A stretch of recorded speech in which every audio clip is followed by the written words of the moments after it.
Assalamualaikum students, I hope you're all doing fine. This is Zinia here and I welcome you all on behalf of STEM International. Geography book 6 जो है उसको हम start किया था और उसी को कंटिन्यू कर रहे हैं. चैप्टर नंबर 2 हम आज जो है वो स्टार्ट करने जा रहे हैं, which is mountains, plateaus and valleys. तो पिछले चैप्टर में जिस तरह से हमने पढ़ा था कि स्ट्रक्चर क्या है अर्थ का और उस स्ट्रक्चरल डिफरेंसेस की वजह से किस तरह से वेरियस लैंड फॉर्म्स बनते हैं, हमने पढ़ा था कि किस तरह मैग्मा और लावा जब जो है सरफेस की तरफ आता है वैलीज़ बनती हैं, माउंटेन पीक्स बनती हैं, रेंजेस बनती हैं, प्लेन एरियाज़ होते हैं, सो एंड सो. तो ये ही सारी की सारी वेरिएशन अब हम डिटेल में पढ़ने जा रहे हैं, specially focusing on mountains, plateaus and valleys कि वो बनते कैसे हैं, उनकी डिफरेंट टाइप्स क्या होती हैं, वहाँ पे जो लोग रहते हैं वो किस तरह से रहते हैं और इसकी सिग्निफिकेंस हमारे लिए क्या है. So without further do let's start diving in it. Alright बच्चों, तो सबसे पहले हम स्टार्ट करने लगे हैं कि लैंड फॉर्म्स को समझेंगे. लैंड फॉर्म्स क्या होते हैं? लैंड फॉर्म्स ऐसी कोई भी फीचर, जोग्राफिकल फीचर जो कि अर्थ की सरफेस पे हमें मिलता है, अब वो चाहे माउंटेन्स हैं, चाहे प्लेन्स हैं, चाहे डेजर्ट है, चाहे प्लेटू है, चाहे वैली है, ये सारे के सारे डिफरेंट चीज़ें हम लैंड फॉर्म कहते हैं. और दूसरी चीज़, ये लैंड फॉर्म्स दो डिफरेंट तरीक़ों से मिलके बनती है. दो फोर्सेस हैं, इंटरनल फोर्सेस और दूसरा एक्सटर्नल फोर्सेस. इंटरनल फोर्सेस के अंदर हमने जैसे पहले भी मेंशन किया कि लावा होता है और मैग्मा होता है. जैसे ही ये मूव करता है towards the surface of the earth, तब वहाँ पे क्या चेंजेस आते हैं on the crust of the earth. वो एक तरीका है जिससे हमें डिफरेंट लैंड फॉर्म्स बनते मिलते हैं.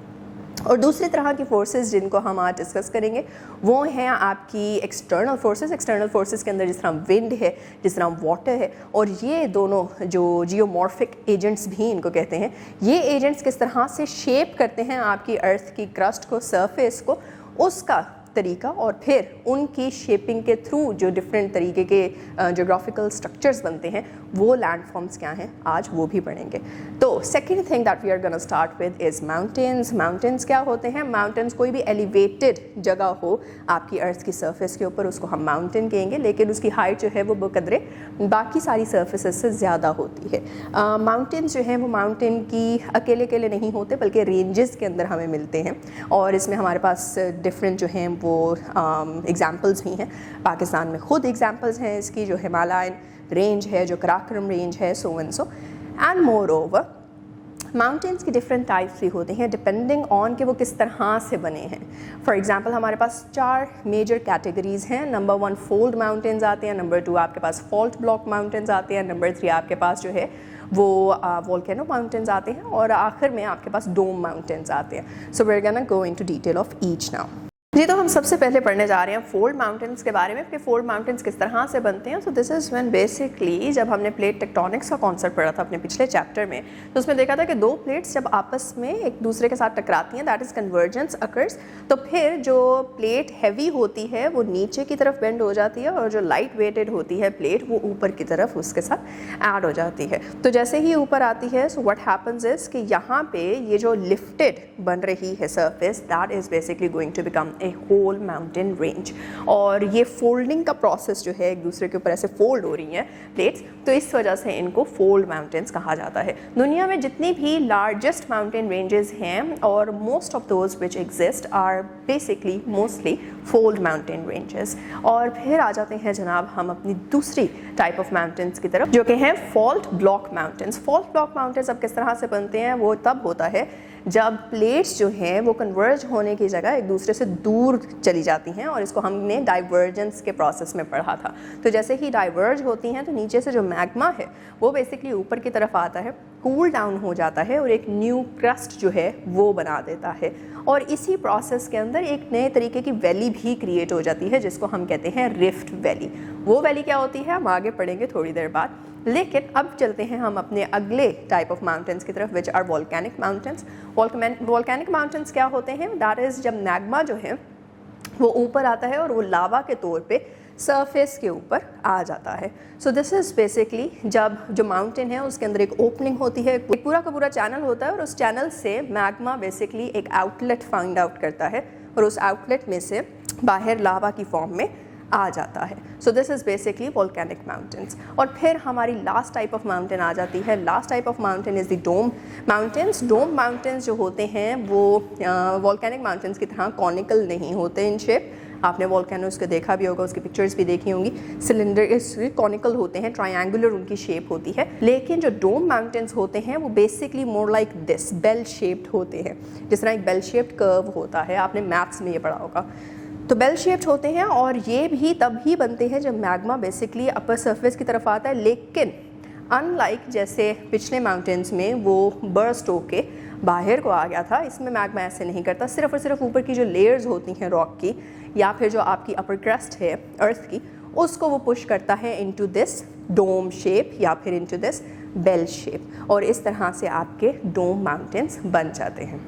अब हम बात करते हैं कि पाकिस्तान में किस किस तरह की हमारे पास माउंटेन रेंजेस हैं। तो दो मेजर कैटेगरीज हैं माउंटेन रेंजेस की। एक को हम कहते हैं नर्दर्न माउंटेन्स, सारी वो माउंटेन रेंजेस जो कि नर्दर्न पार्ट ऑफ पाकिस्तान में प्लेस्ड हैं या लोकेटेड हैं, और दूसरी नॉर्थ वेस्टर्न माउंटेन्स जो कि नॉर्थ वेस्टर्न साइड के ऊपर लोकेटेड हैं। So first of all we are gonna start with the northern mountain ranges. Northern mountain ranges में सबसे पहले सबसे लोअर रेंज जो है वो शिवालिक हिल्स की आती है।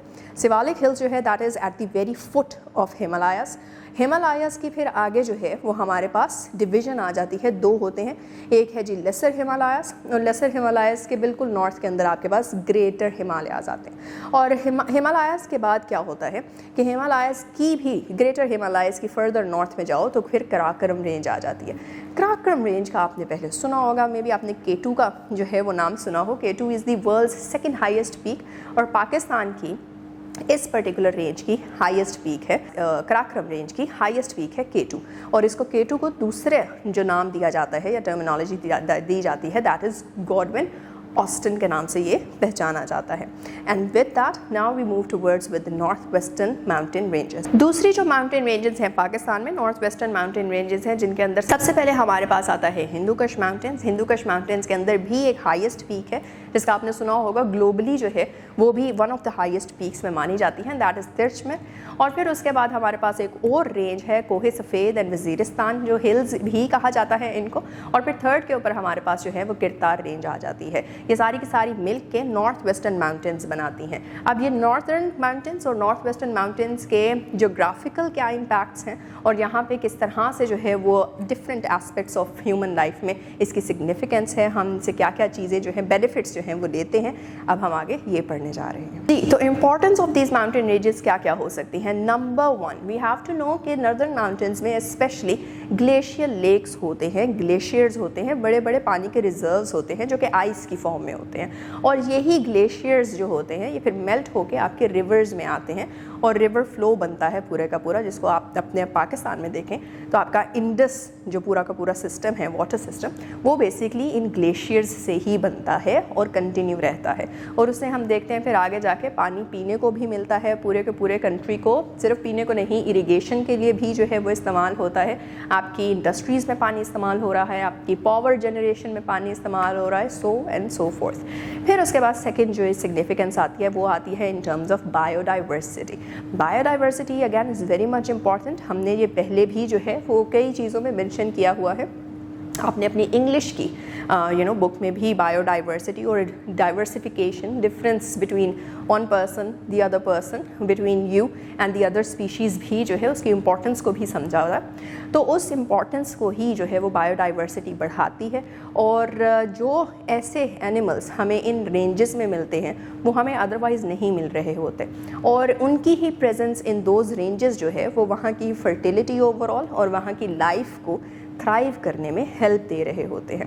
And then comes the third impact और the third use of these mountain ranges, या फिर बेनिफिट कहने, and that is tourism. Tourism is also very much important. आपको याद होगा इकॉनमी का कॉन्सेप्ट, और इकॉनमी को बूस्ट करने का एक तरीका ये है कि एक मुल्क जो है वो अपनी टूरिज़्म इंडस्ट्री को बढ़ाए।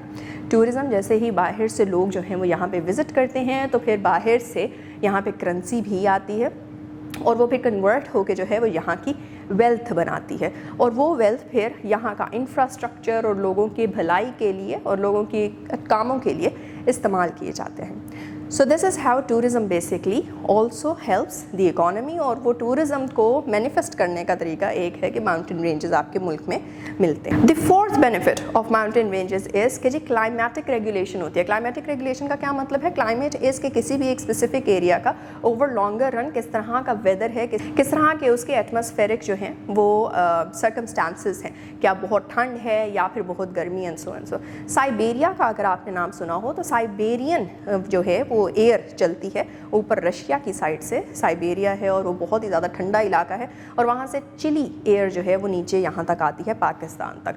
और अगर ये माउंटेन रेंजेस उसके एरिया में ना हों तो पाकिस्तान का सारा एरिया, एटलीस्ट जो अपर एरिया है, वो फ्रीज़ हो सकता था।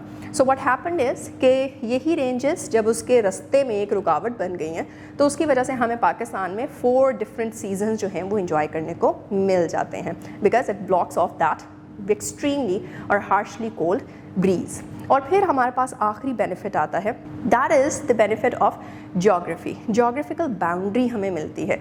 ये जोग्राफिकल बाउंड्री जब हमें मिल जाती है तो उसकी वजह से भी नेशनल सिक्योरिटी का जो कॉन्सेप्ट है वो यहाँ पे इम्प्लीमेंट होता है, और हमें एक नेचुरल तरीके से सेफ्टी मिल जाती है फ्रॉम अदर पीपल या फिर अदर नेशंस या फिर कोई भी ऐसा एजेंट जो कि हमारे लिए किसी ना किसी तरह का ख़तरा बना सकता था या बन सकता था हमारे लिए। So these are all the different ways in which mountain ranges basically help us and benefit us. अच्छा जी स्टूडेंट्स, पेज 28 के ऊपर देयर इज़ अ फिगर 2.5 जिसके अंदर डिफरेंट प्लेट्स की लोकेशन आपको दिखाई जा रही है।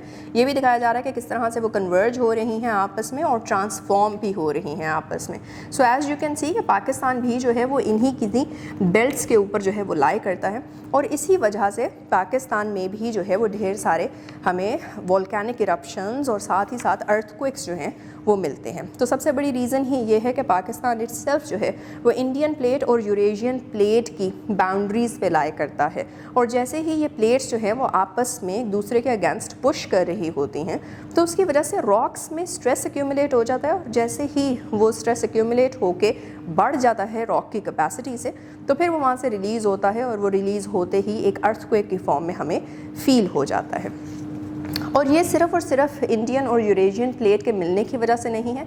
अगर हम पाकिस्तान के साउथ वेस्टर्न कोस्ट की तरफ आते हैं, स्पेशली जो मकरान रीजन है जहाँ पे गवादर पोर्ट भी है आपका, तो मकरान रीजन में अरेबियन सी प्लेट है जो कि यूरेशियन प्लेट के नीचे स्लाइड कर रही है, और क्योंकि ये भी प्लेट्स का आपस में जो है वो एक एसोसिएशन है, एक दूसरे के साथ इंटरेक्ट कर रही हैं, तो उस मूवमेंट की वजह से भी स्ट्रॉन्ग अर्थक्वेक्स उस एरिया में फ़ील होते हैं। और एक और वजह जिसकी वजह से पाकिस्तान में अर्थक्वेक्स फील होते हैं वो ये है कि बलूचिस्तान की साइड पे स्पेशली जो है वो चमन फॉल्ट है और कराक्रम फॉल्ट है, और ये दोनों फॉल्ट्स जो हैं वो ट्रांसफॉर्म बाउंड्री जो हमने पढ़ा था, जब प्लेट्स जो हैं वो आपस में पैरेलल मूव कर रही होती हैं, एक दैट इज़ ऑपोजिट डायरेक्शन में, तो फिर उसकी वजह से भी जो है वो स्ट्रेस रिलीज़ होता है रॉक्स के अंदर और अर्थक्वेक्स कॉज होते हैं। तो बच्चों हमने इस पर्टिकुलर पोर्शन में क्या क्या पढ़ा? हमने पढ़ा कि लैंडफॉर्म्स इन एक्चुअल होते क्या हैं, बनते कैसे हैं, इंटरनल और एक्सटर्नल फोर्सेस के बारे में हमने पढ़ा। फिर दूसरी चीज़ हमने माउंटेन्स को डिस्कस किया, माउंटेन्स किस तरह से बनते हैं, डेवलप होते हैं, उनकी डिफरेंट टाइप्स क्यों कही जाती हैं कि डिफरेंट टाइप्स हैं, और उन डिफरेंट टाइप्स की सिग्निफिकेंस क्या है, प्लस पाकिस्तान में कौन सी वाली जो हैं वो हमारे पास माउंटेन रेंजेस हैं, एंड मोर देन दैट उन माउंटेन रेंजेस का हमें क्या बेनिफिट मिलता है हमने वो भी देख लिया। एंड लास्ट चीज़ ये कि पाकिस्तान में अर्थक्वेक्स क्यों आते हैं, उसकी 3 बड़ी वजूहात जो हैं वो भी हमने आज देख ली। So with that will now meet in the next video with the next portion of this chapter. So till then, take care. Allah Hafiz.